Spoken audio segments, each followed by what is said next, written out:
परम सत्कारयोग गुरु रूप गुरु प्यारी गुरु खालसा साध संगत जी, आओ जो अज श्री दरबार साहिब श्री हरमंदर साहिब दीन दुनिया दे मालक धन धन साहिब श्री गुरु ग्रंथ साहिब महाराज जियां ने जो श्री मुखवाक साहिब जियां दी बख्शिश कीती है, उस हुक्मनामा साहिब जियां दे आपां अखरी अर्थ सरवण करिए।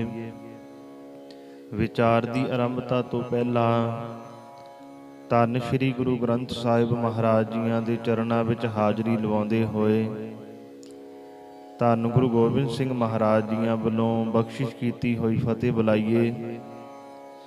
कोई भी रसना वांझी ना रहे, सारी संगत गज के आखो जी वाहिगुरु जी का खालसा वाहिगुरु जी की फतेह। बेनती है जिन्हां संगतां ने साडा यूट्यूब चैनल सबसक्राइब नहीं किया, वो साडा चैनल जरूर सबसक्राइब करो, क्योंकि असीं इस चैनल ते जो सतगुरु जी श्री मुखवाक साहिब जियां दी बख्शिश करते हैं, उस हुक्मनामा साहिब जियां दे अखरी अर्थ हर रोज़ अपलोड करते हैं अते नाल ही होर गुरबाणी दी विचार गुरबाणी कीर्तन असीं इस चैनल ते अपलोड करते हाँ जी। आओ अज सतगुरु जी साडे ते की रहमत कर रहे ने, साडे ते की बख्शिश कर रहे ने, सरवण करिए जी। राग वडहंस महला पहला, घर पंजवा अलाहणिया। अज दा मुख वाक सिख कौम दे पहले सतगुरु जिन्हां सतगुरु जियां ने सिख कौम दी नींह पत्थर रखिया है, धन धन साहिब श्री गुरु नानक देव महाराज जियां दी रसना तो उचारण किया होया शब्द है, जो कि राग वडहंस विच है। घर पहला विच धन श्री गुरु नानक देव महाराज जी दी बाणी अलाहणिया सरलेख हेठ दर्ज है अते ये पावन पवित्र शब्द धन श्री गुरु ग्रंथ साहिब महाराज जियां विच 578 अंग ते सुभाएमान है। एक ओंकार सतगुर प्रसाद,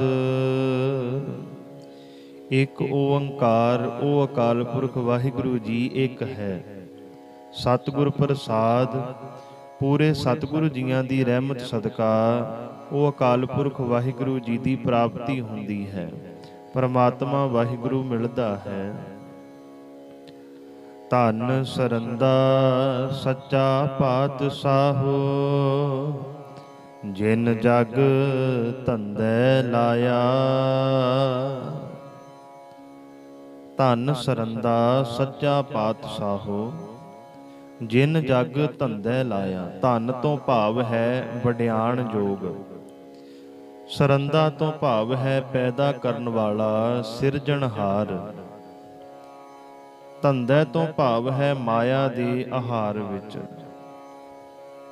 धन गुरु नानक देव महाराज सानू समझा रहे ने, ओ सिरजनहार पातशाह सदा कायम रहन वाला है, जिसने जगत नू माया दे आहार विच ला रखिया है। परमात्मा अज भी सच्चा है, परमात्मा कल नू भी सच्चा रहेगा।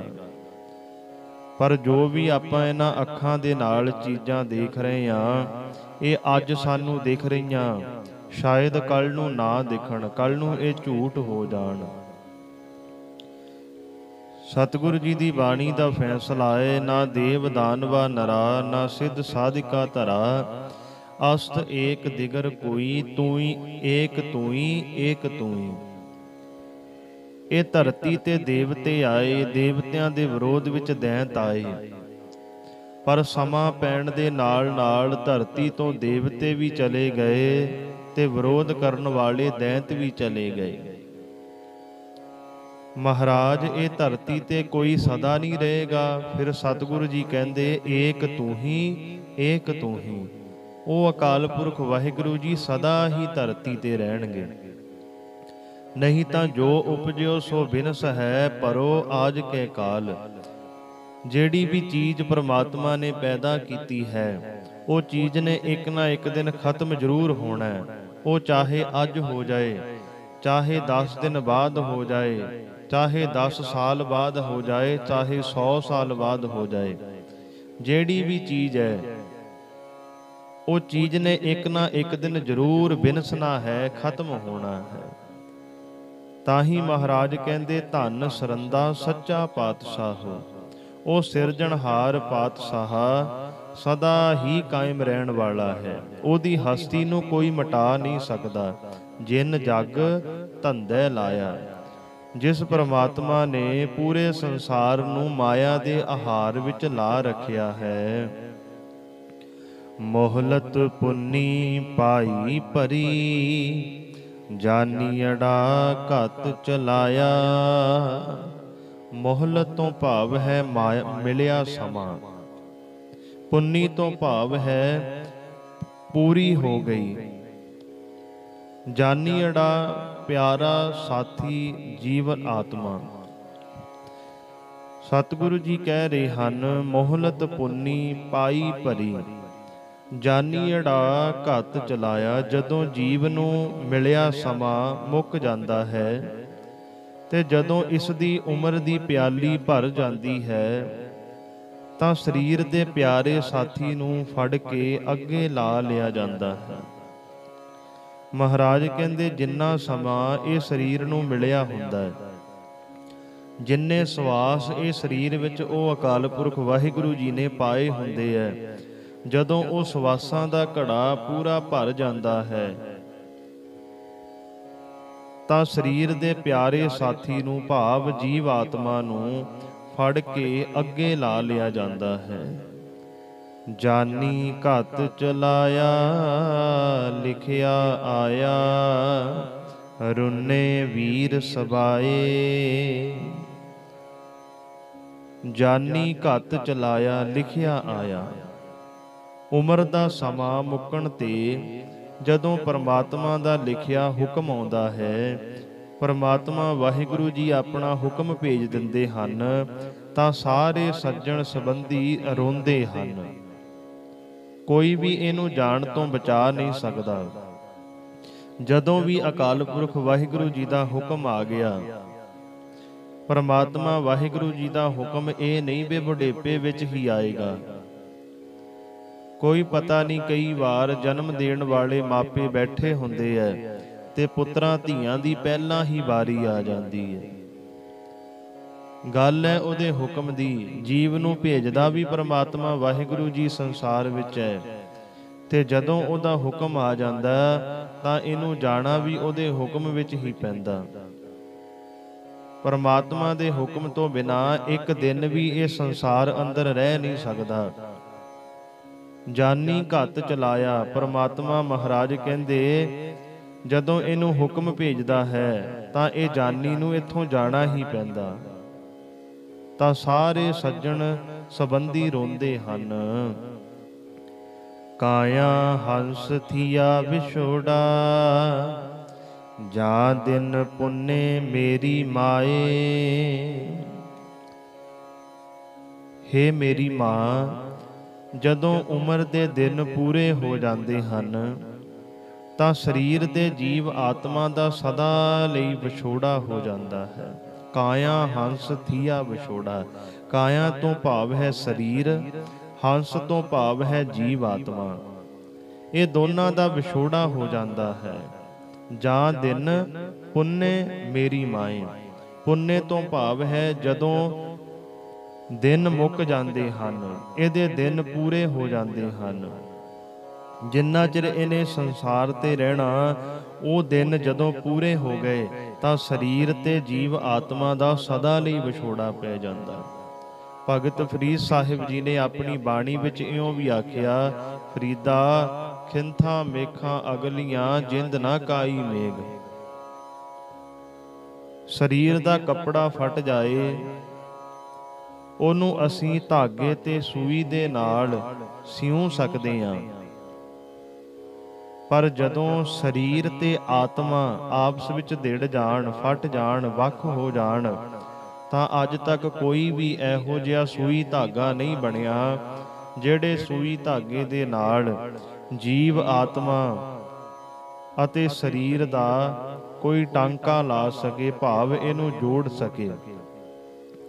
ਭਗਤ ਫਰੀਦ ਸਾਹਿਬ ਜੀ ਕਹਿ ਰਹੇ ਹਨ, ਜਦੋਂ ਸਰੀਰ ਤੇ ਆਤਮਾ ਅਲੱਗ ਹੋ ਗਈ, ਭਾਵ ਇਹਦੀ ਮੌਤ ਹੋ ਗਈ, ਇਹ ਸੰਸਾਰ ਤੋਂ ਚਲਿਆ ਗਿਆ, ਤਾਂ ਕੋਈ ਵੀ ਇਹਨੂੰ ਦੁਬਾਰਾ ਉਹ ਸਰੀਰ ਵਿੱਚ ਜੋੜ ਨਹੀਂ ਸਕਦਾ। ਜੇਹਾ ਲਿਖਿਆ ਤੇਹਾ ਪਾਇਆ, ਜੇਹਾ ਪੁਰਬ ਕਮਾਇਆ। ਜੇਹਾ ਲਿਖਿਆ ਤੇਹਾ ਪਾਇਆ। ਇਹ ਜੀਵ ਜਿਹੋ ਜੇ ਕਰਮ ਕਰਦਾ ਹੈ, ਤੇਹੋ ਜਿਹਾ ਹੀ ਇਹਨੂੰ ਫਲ ਮਿਲਦਾ ਹੈ। ਜੇਹਾ ਪੁਰਬ ਕਮਾਇਆ। ਪੁਰਬ ਤੋਂ ਭਾਵ ਹੈ ਮਰਨ ਤੋਂ ਪਹਿਲੇ ਸਮੇਂ ਵਿੱਚ ਜਿਹੋ ਜਿਹਾ ਸੰਸਕਾਰਾਂ ਦਾ ਲੇਖ ਉਸ ਦੇ ਮੱਥੇ ਤੇ ਲਿਖਿਆ ਜਾਂਦਾ ਹੈ, ਉਹੋ ਜਿਹਾ ਇਹ ਜੀਵ ਆਤਮਾ ਫਲ ਪਾ ਲੈਂਦਾ ਹੈ। ਧੰਨ ਸਰੰਦਾ ਸੱਚਾ ਪਾਤਸ਼ਾਹੋ, ਜਿਨ ਜਗ ਧੰਦੇ ਲਾਇਆ। ਉਹ ਸਿਰਜਣਹਾਰ ਪਾਤਸ਼ਾਹ ਸਦਾ ਕਾਇਮ ਰਹਿਣ ਵਾਲਾ ਹੈ, ਜਿਸ ਨੇ ਜਗਤ ਨੂੰ ਮਾਇਆ ਦੇ ਆਹਾਰ ਵਿੱਚ ਲਾ ਰੱਖਿਆ ਹੈ। ਸਾਹਿਬ ਸਿਮਰੋ ਮੇਰੇ ਭਾਈ ਹੋ, ਸਭਨਾ ਇਹੋ ਪਿਆਣਾ। ਪਿਆਣਾ ਤੋਂ ਭਾਵ ਹੈ ਕੂਚ ਕਰ ਜਾਣਾ। ਸਾਹਿਬ ਸਿਮਰੋ ਮੇਰੇ ਭਾਈ ਹੋ। ਮਹਾਰਾਜ ਕਹਿੰਦੇ, ਹੇ ਮੇਰੇ ਭਰਾਵੋ, ਸਦਾ ਥਿਰ ਰਹਿਣ ਵਾਲੇ ਅਕਾਲ ਪੁਰਖ ਵਾਹਿਗੁਰੂ ਜੀ ਦਾ ਸਿਮਰਨ ਕਰੋ, ਪਰਮਾਤਮਾ ਵਾਹਿਗੁਰੂ ਜੀ ਨੂੰ ਯਾਦ ਕਰੋ। ਸਭਨਾ ਇਹੋ ਪਿਆਣਾ। ਦੁਨੀਆ ਤੋਂ ਇਹ ਕੂਚ ਸਭਨਾ ਨੇ ਹੀ ਕਰਨਾ ਹੈ। ਇਹ ਦੁਨੀਆ ਤੋਂ ਹਰ ਇੱਕ ਜੀਵ ਨੇ ਜਾਣਾ। ਜਿਹੜੇ ਜੀਵ ਨੂੰ ਪਰਮਾਤਮਾ ਵਾਹਿਗੁਰੂ ਜੀ ਨੇ ਪੈਦਾ ਕੀਤਾ ਹੈ, ਉਹ ਹਰ ਇੱਕ ਜੀਵ ਦੀ ਮੌਤ ਅਟਲ ਹੈ। ਜਿਹਨੂੰ ਜਨਮ ਮਿਲਿਆ ਉਹਨੂੰ ਮੌਤ ਵੀ ਮਿਲੇਗੀ। ਜਿਵੇਂ ਦਿਨ ਚੜ੍ਹਦਾ, ਦਿਨ ਦੇ ਨਾਲ ਰਾਤ ਵੀ ਜੁੜੀ ਹੈ, ਧਰਤੀ ਦੇ ਨਾਲ ਆਕਾਸ਼ ਵੀ ਜੁੜਿਆ, ਇਸੇ ਤਰ੍ਹਾਂ ਜਨਮ ਦੇ ਨਾਲ ਮੌਤ ਜੁੜੀ ਹੋਈ ਹੈ। ਭਾਈ ਵੀਰ ਸਿੰਘ ਜੀ ਤਾਂ ਇਉਂ ਕਹਿੰਦੇ ਐ, ਕਹਿੰਦੇ ਜਿਹਨੂੰ ਜਨਮ ਦਾ ਤੋਹਫਾ ਮਿਲਿਆ, ਉਹਨੂੰ ਇੱਕ ਤੋਹਫਾ ਨਾਲ ਹੋਰ ਫ੍ਰੀ ਮਿਲ ਜਾਂਦਾ, ਉਹਨੂੰ ਇੱਕ ਗਿਫਟ ਹੋਰ ਫ੍ਰੀ ਮਿਲਦਾ। ਭਾਈ ਸਾਹਿਬ ਜੀ ਨੂੰ ਕਿਸੇ ਨੇ ਪੁੱਛਿਆ, ਜੀ ਕਿਹੜਾ ਗਿਫਟ? ਕਹਿੰਦੇ ਜਿਹਨੂੰ ਜਨਮ ਦਾ ਗਿਫਟ ਮਿਲ ਗਿਆ, ਉਹਨੂੰ ਮੌਤ ਦਾ ਗਿਫਟ ਬਿਲਕੁਲ ਫ੍ਰੀ ਮਿਲਦਾ ਹੈ। ਮੌਤ ਅਟਲ ਸਚਾਈ ਹੈ, ਮੌਤ ਉਹਨੂੰ ਆਣੀ ਹੀ ਆਣੀ ਹੈ। ਇਸ ਕਰਕੇ ਸਦਾ ਹੀ ਪਰਮਾਤਮਾ ਦਾ ਸਿਮਰਨ ਕਰਿਆ ਕਰੋ, ਵਾਹਿਗੁਰੂ ਜੀ ਨੂੰ ਯਾਦ ਕਰਿਆ ਕਰੋ। ਐਥੈ ਧੰਦਾ ਕੂੜ ਚਾਰ ਦੇਹਾ, ਆਗੇ ਸਰ ਪਰ ਜਾਣਾ। ਐਥੈ ਧੰਦਾ ਕੂੜਾ ਚਾਰ ਦੇਹਾ। ਦੁਨੀਆ ਵਿੱਚ ਮਾਇਆ ਦਾ ਝੂਠਾ ਆਹਾਰ 4 ਦਿਨਾਂ ਲਈ ਹੀ ਹੈ। ਆਗੇ ਸਰ ਪਰ ਜਾਣਾ। ਹਰੇਕ ਨੇ ਹੀ ਇੱਥੋਂ ਅਗਾਂਹ ਪਰਲੋਕ ਵਿੱਚ ਜ਼ਰੂਰ ਜਾਣਾ ਹੈ। ਮਹਾਰਾਜ ਕਹਿੰਦੇ, ਆ ਦੁਨੀਆ ਤੂੰ 4 ਦਿਹਾੜਾ ਦੇਖਣ ਵਾਸਤੇ ਆਇਆ, ਸਦਾ ਰਹਿਣ ਵਾਸਤੇ ਨਹੀਂ ਆਇਆ। ਜਿਵੇਂ ਮੁਸਾਫਰ ਖਾਨੇ ਵਿੱਚ ਰਾਤ ਕੱਟਦਾ ਤੇ ਅੱਗੇ ਤੁਰ ਜਾਂਦਾ, ਇਸੇ ਤਰ੍ਹਾਂ ਤੂੰ ਸੰਸਾਰ ਵਿੱਚ, ਇਹ ਜਗਤ ਵਿੱਚ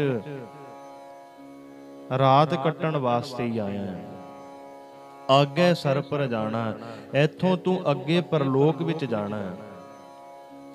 ਆਗੇ ਸਰ ਪਰ ਜਾਣਾ, ਜਿਉ ਮਹਿਮਾਣਾ, ਕਾਹੇ ਗਰਵ ਕੀਜੈ। ਮਹਿਮਾਣਾ ਤੋਂ ਭਾਵ ਹੈ ਪ੍ਰਾਹੁਣਾ। ਗਰਵ ਤੋਂ ਭਾਵ ਹੈ ਅਹੰਕਾਰ। ਧੰਨ ਗੁਰੂ ਨਾਨਕ ਦੇਵ ਮਹਾਰਾਜ ਕਹਿੰਦੇ, ਆਗੇ ਸਰ ਪਰ ਜਾਣਾ, ਜਿਉ ਮਹਿਮਾਣਾ। ਇੱਥੋਂ ਅਗਾਂਹ ਜ਼ਰੂਰ ਹਰੇਕ ਨੇ ਜਾਣਾ ਹੈ। ਇੱਥੇ ਜਗਤ ਵਿੱਚ ਅਸੀਂ ਪ੍ਰਾਹੁਣਿਆਂ ਵਾਂਗ ਹੀ ਆਏ ਹਾਂ। ਕਾਹੇ ਗਰਵ ਕੀਜੈ, ਕਿਸੇ ਵੀ ਧਨ ਪਦਾਰਥ ਆਦਿਕ ਦਾ ਮਨਾ ਮੇਰਿਆ ਤੂੰ ਕਿਉਂ ਮਾਣ ਕਰਦਾ। ਇਹ ਮਾਣ ਵਿਅਰਥ ਹੈ। ਇਹ ਧਨ ਦੌਲਤ ਸਾਰਾ ਕੁਝ ਇੱਥੇ ਹੀ ਰਹਿ ਜਾਣਾ। ਇਹ ਦੁਨੀਆ ਤੇ ਅਸੀਂ ਪ੍ਰਾਹੁਣੇ ਬਣ ਕੇ ਆਏ ਹਾਂ ਤੇ ਇੱਥੋਂ ਅਸੀਂ ਅਸਲ ਘਰ ਆਪਣੇ ਜ਼ਰੂਰ ਜਾਣਾ ਹੀ ਜਾਣਾ। ਜਿਤ ਸੇਵਿਐ ਦਰਗਹਿ ਸੁਖ ਪਾਈਐ, ਨਾਮ ਤਿਸੈ ਕਾ ਲੀਜੈ। ਜਿਤ ਸੇਵਿਐ ਦਰਗਹਿ ਸੁਖ ਪਾਈਐ, ਉਸ ਪਰਮਾਤਮਾ ਦਾ ਨਾਮ ਸਿਮਰ ਸਿਮਰ ਕੇ ਇਹ ਜੀਵ ਨੂੰ ਸੁਖ ਮਿਲਦਾ, ਆਨੰਦ ਮਿਲਦਾ ਹੈ। ਨਾਮ ਤਿਸੇ ਕਾ ਲੀਜੈ, ਇਸੇ ਕਰਕੇ ਮਨਾ ਉਸ ਅਕਾਲ ਪੁਰਖ ਵਾਹਿਗੁਰੂ ਜੀ ਦਾ ਨਾਮ ਸਦਾ ਸਿਮਰਿਆ ਕਰ। ਜਿਸ ਪਰਮਾਤਮਾ ਦਾ ਨਾਮ ਸਿਮਰਨ ਕਰਕੇ ਤੇਰੇ ਅੰਦਰ ਨੂੰ ਆਨੰਦ ਮਿਲਦਾ, ਆਤਮਿਕ ਆਨੰਦ ਦੀ ਤੈਨੂੰ ਪ੍ਰਾਪਤੀ ਹੁੰਦੀ ਹੈ, ਦੁਨੀਆ ਦੇ ਸੁੱਖ ਸਹੂਲਤਾਂ ਮਿਲਦੀਆਂ, ਉਸ ਵਾਹਿਗੁਰੂ ਜੀ ਦਾ ਨਾਮ ਸਦਾ ਹੀ ਸਿਮਰਿਆ ਕਰ। ਆਗੇ ਹੁਕਮ ਨਾ ਚੱਲੇ ਮੂਲੇ, ਸਿਰ ਸਿਰ ਕਿਆ ਵਿਹਾਣਾ।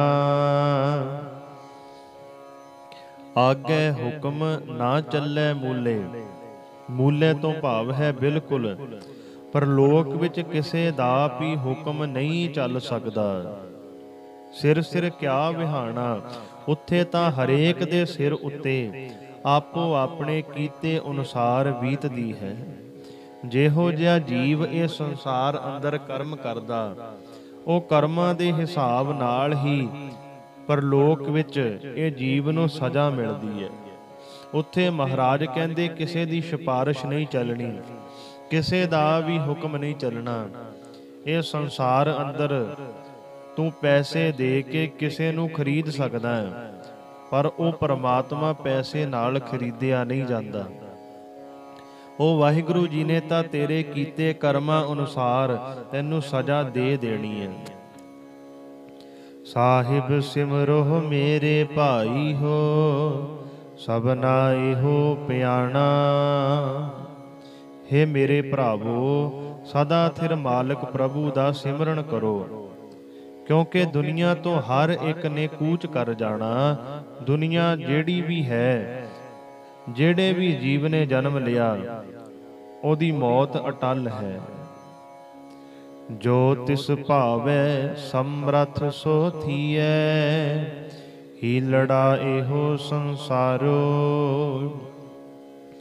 ਜੋ ਤਿਸ ਭਾਵੈ ਸਮਰਥ ਸੋ ਥੀਐ, ਸਮਰਥ ਤੋਂ ਭਾਵ ਹੈ ਸਰਬ ਸ਼ਕਤੀਮਾਨ, ਹੀਲੜਾ ਤੋਂ ਭਾਵ ਹੈ ਬਹਾਨਾ। ਸੰਸਾਰੋ, ਸੰਸਾਰੀ ਜੀਵਾਂ ਦਾ ਉਦਮ, ਜਗਤ ਦੇ ਜੀਵਾਂ ਦਾ ਉਦਮ ਤਾਂ ਇੱਕ ਬਹਾਨਾ ਹੀ ਹੈ। ਹੁੰਦਾ ਉਹੀ ਕੁਝ ਹੈ ਜੋ ਉਸ ਸ਼ਕਤੀਮਾਨ ਪ੍ਰਭੂ ਨੂੰ ਭਾਉਂਦਾ ਹੈ। ਜਿਹੜੀ ਚੀਜ਼ ਪਰਮਾਤਮਾ ਵਾਹਿਗੁਰੂ ਜੀ ਨੂੰ ਚੰਗੀ ਲੱਗਦੀ ਹੈ, ਉਹੀ ਚੀਜ਼ ਇਹ ਜਗਤ ਦੇ ਵਿੱਚ ਹੋ ਰਹੀ ਹੈ। ਮਹਾਰਾਜ ਕਹਿੰਦੇ ਜੀਵਾਂ ਦਾ ਤਾਂ ਇੱਕ ਬਹਾਨਾ ਹੀ ਹੈ। ਜਲ ਥਲ ਮਹੀਲ ਰਵ ਰਹਿਆ, ਸਾਚੜਾ ਸਿਰਜਣਹਾਰੋ। ਜਲ ਥਲ ਮਹੀਲ ਰਵ ਰਹਿਆ, ਸਾਚੜਾ ਸਿਰਜਣਹਾਰੋ। ਉਹ ਸਦਾ ਥਿਰ ਰਹਿਣ ਵਾਲਾ ਸਿਰਜਣਹਾਰ, ਪਾਣੀ ਵਿੱਚ, ਧਰਤੀ ਵਿੱਚ, ਆਕਾਸ਼ ਵਿੱਚ, ਭਾਵ ਹਰ ਜਗ੍ਹਾ ਮੌਜੂਦ ਹੈ। ਪਰਮਾਤਮਾ ਵਾਹਿਗੁਰੂ ਜੀ ਜਲ ਵਿੱਚ ਵੀ ਹੈ, ਥਲ ਵਿੱਚ ਵੀ ਹੈ, ਆਕਾਸ਼ ਵਿੱਚ ਵੀ ਹੈ, ਹਰ ਜਗ੍ਹਾ ਪਰਮਾਤਮਾ ਮੌਜੂਦ ਹੈ। ਸਾਚਾ ਸਿਰਜਣਹਾਰੋ, ਅਲਖ ਅਪਾਰੋ, ਤਾਕਾ ਅੰਤ ਨਾ ਪਾਇਆ। ਸਾਚਾ ਸਿਰਜਣਹਾਰੋ, ਅਲਖ ਅਪਾਰੋ, ਤਾਕਾ ਅੰਤ ਨਾ ਪਾਇਆ। ਅਲਖ ਤੋਂ ਭਾਵ ਹੈ ਅਦ੍ਰਿਸ਼ਟ। ਉਹ ਪ੍ਰਭੂ ਸਦਾ ਥਿਰ ਰਹਿਣ ਵਾਲਾ ਹੈ, ਸਭ ਦਾ ਪੈਦਾ ਕਰਨ ਵਾਲਾ ਹੈ, ਅਦ੍ਰਿਸ਼ਟ ਹੈ, ਬੇਅੰਤ ਹੈ। ਕੋਈ ਵੀ ਜੀਵ ਉਸ ਦੇ ਗੁਣਾਂ ਦਾ ਅੰਤ ਲੱਭ ਨਹੀਂ ਸਕਦਾ। ਆਇਆ ਤਿਨ ਕਾ ਸਫਲ ਭਇਆ ਹੈ, ਇਕ ਮਨ ਜਿਨੀ ਧਿਆਇਆ। ਆਇਆ ਤਿਨ ਕਾ ਸਫਲ ਭਇਆ ਹੈ, ਜਗਤ ਵਿੱਚ ਆਇਆ ਉਹਨਾਂ ਦਾ ਹੀ ਸਫਲ ਕਿਹਾ ਜਾ ਸਕਦਾ ਹੈ ਇੱਕ ਮਨ ਜਿਨੀ ਤੇ ਆਇਆ। ਜਿਨ੍ਹਾਂ ਨੇ ਉਸ ਬੇਅੰਤ ਪ੍ਰਭੂ ਨੂੰ ਇੱਕ ਮਨ ਚਿੱਤ ਕਰਕੇ ਸਿਮਰਿਆ ਹੈ, ਭਾਵ ਅੰਦਰੋਂ ਸਿਮਰਿਆ, ਪਰਮਾਤਮਾ ਤੇ ਵਿਸ਼ਵਾਸ ਰੱਖ ਕੇ, ਪਰਮਾਤਮਾ ਤੇ ਹੀ ਅਟਲ ਭਰੋਸਾ ਰੱਖ ਕੇ, ਜਿਨ੍ਹਾਂ ਨੇ ਵਾਹਿਗੁਰੂ ਜੀ ਦਾ ਹੀ ਆਸਰਾ ਲੈ ਕੇ ਵਾਹਿਗੁਰੂ ਜੀ ਨੂੰ ਸਿਮਰਿਆ ਹੈ, ਮਹਾਰਾਜ ਕਹਿੰਦੇ ਉਹਨਾਂ ਦਾ ਆਇਆ ਸੰਸਾਰ ਵਿੱਚ ਸਫਲ ਹੈ। ਢਾਹੇ ਢਾਹੇ ਉਸਾਰੇ ਆਪੇ, ਹੁਕਮ ਸਵਾਰਨ ਹਾਰੋ। ਢਾਹੇ ਢਾਹੇ ਉਸਾਰੇ ਆਪੇ, ਉਹ ਪਰਮਾਤਮਾ ਆਪ ਹੀ ਜਗਤ ਰਚਨਾ ਨੂੰ ਢਾ ਦਿੰਦਾ ਹੈ, ਢਾ ਕੇ ਆਪ ਹੀ ਫਿਰ ਬਣਾ ਲੈਂਦਾ ਹੈ। ਹੁਕਮ ਸਵਾਰਨ ਹਾਰੋ, ਉਹ ਆਪਣੇ ਹੁਕਮ ਵਿੱਚ ਜੀਵਾਂ ਨੂੰ ਚੰਗੇ ਜੀਵਨ ਵਾਲੇ ਬਣਾਉਂਦਾ ਹੈ। ਜੋ ਤਿਸ ਭਾਵੈ ਸਮਰੱਥ ਸੋ ਥੀਐ, ਹੀਲੜਾ ਇਹੋ ਸੰਸਾਰੋ। ਜਗਤ ਦੇ ਜੀਵਾਂ ਦਾ ਉਦਮ ਤਾਂ ਇੱਕ ਬਹਾਨਾ ਹੀ ਹੈ। ਹੀਲੜਾ ਇਹੋ ਸੰਸਾਰੋ ਤੋਂ ਭਾਵ ਹੈ ਜਗਤ ਦੇ ਜੀਵਾਂ ਦਾ ਇੱਕ ਬਹਾਨਾ ਹੀ ਹੈ। ਜੋ ਤਿਸ ਭਾਵੈ ਸਮਰੱਥ ਸੋ ਥੀਐ, ਹੁੰਦਾ ਉਹੀ ਕੁਝ ਹੈ ਜੋ ਉਸ ਪਰਮਾਤਮਾ ਨੂੰ ਚੰਗਾ ਲੱਗਦਾ ਹੈ। ਨਾਨਕ ਰੁਨਾ ਬਾਬਾ ਜਾਣੀਐ, ਜੇ ਰੋਵੈ ਲਾਏ ਪਿਆਰੋ। ਰੁਨਾ ਜਾਣੀਏ ਤੋਂ ਭਾਵ ਹੈ ਸਹੀ ਵਿਰਾਗ ਵਿੱਚ ਆਇਆ ਸਮਝੋ। ਨਾਨਕ ਰੁਨਾ ਬਾਬਾ ਜਾਣੀਏ, ਹੇ ਨਾਨਕ ਉਸੇ ਨੂੰ ਸਹੀ ਵਿਰਾਗ ਵਿੱਚ ਆਇਆ ਜਾਣੋ। ਜੇ ਰੋਵੈ ਲਾਏ ਪਿਆਰੋ, ਜੋ ਪਿਆਰ ਨਾਲ ਪ੍ਰਮਾਤਮਾ ਦੇ ਮਿਲਾਪ ਦੀ ਖਾਤਰ ਵਿਰਾਗ ਵਿੱਚ ਆਉਂਦਾ ਹੈ। ਜਿਹਦੇ ਮਨ ਵਿੱਚ ਇਹ ਵਿਰਾਗ ਹੈ ਵੀ ਮੈਨੂੰ ਪਰਮਾਤਮਾ ਵਾਹਿਗੁਰੂ ਜੀ ਦੇ ਦਰਸ਼ਨ ਹੋ ਜਾਣ, ਮੈਨੂੰ ਪਰਮਾਤਮਾ ਵਾਹਿਗੁਰੂ ਜੀ ਮਿਲ ਪੈਣ, ਜਿਹੜਾ ਇਹ ਵਿਰਾਗ ਵਿੱਚ ਰੋਂਦਾ, ਮਹਾਰਾਜ ਕਹਿੰਦੇ ਅਸਲ ਵਿੱਚ ਉਹਦੇ ਮਨ ਵਿੱਚ ਹੀ ਵਿਰਾਗ ਹੈ। ਵਾਲੇ ਵੇ ਕਾਰਨ ਬਾਬਾ ਰੋਈਐ, ਰੋਵਣ ਸਗਲ ਵਿਕਾਰੋ। ਵਾਲੇਵੇ ਕਾਰਨ ਧਨ ਪਦਾਰਥਾਂ ਦੀ ਖਾਤਰ, ਦੁਨੀਆ ਦੇ ਧਨ ਪਦਾਰਥਾਂ ਦੀ ਖਾਤਰ ਜਿਹੜਾ ਵੀ ਇਨਸਾਨ ਰੋਂਦਾ ਹੈ, ਉਹਦਾ ਰੋਣਾ ਸਾਰਾ ਹੀ ਵਿਅਰਥ ਹੈ। ਕਿਉਂਕਿ ਧਨ ਪਦਾਰਥਾਂ ਨੇ ਖਤਮ ਹੋ ਜਾਣਾ, ਇਹਦੇ ਵਾਸਤੇ ਰੋਇਆ ਵਿਅਰਥ ਰੋਇਆ। ਵਾਲੇਵੇ ਕਾਰਨ ਬਾਬਾ ਰੋਈਐ, ਰੋਵਣ ਸਗਲ ਵਿਕਾਰੋ। ਵਿਕਾਰੋ ਤੋਂ ਭਾਵ ਹੈ ਵਿਅਰਥ, ਬੇਕਾਰ। ਰੋਵਣ ਸਗਲ ਵਿਕਾਰੋ, ਗਾਫਲ ਸੰਸਾਰੋ। ਮਾਇਆ ਕਾਰਨ ਰੋਵੈ, ਰੋਵੈ ਸਗਲ ਵਿਕਾਰੋ, ਗਾਫਲ ਸੰਸਾਰੋ। ਮਾਇਆ ਕਾਰਨ ਰੋਵੈ, ਪਰਮਾਤਮਾ ਵੱਲੋਂ ਭੁੱਲਾ ਹੋਇਆ ਜਗਤ ਮਾਇਆ ਦੀ ਖਾਤਰ ਰੋਂਦਾ ਹੈ। ਇਹ ਸਾਰਾ ਹੀ ਰੁਦਰ ਰੋਣਾ ਵਿਅਰਥ ਹੈ। ਚੰਗਾ ਮੰਦਾ ਕਿਛ ਸੂਝੈ ਨਾਹੀ, ਇਹੋ ਤਨ ਏਵੈ ਖੋਵੈ।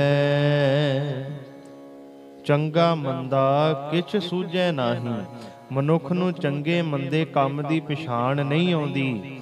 ਇਹੋ ਤਨ ਏਵੈ ਖੋਵੈ, ਮਾਇਆ ਦੀ ਖਾਤਰ ਰੋ ਰੋ ਕੇ ਇਸ ਸਰੀਰ ਨੂੰ ਵਿਅਰਥ ਹੀ ਜੀਵ ਨਾਸ ਕਰ ਲੈਂਦਾ ਹੈ।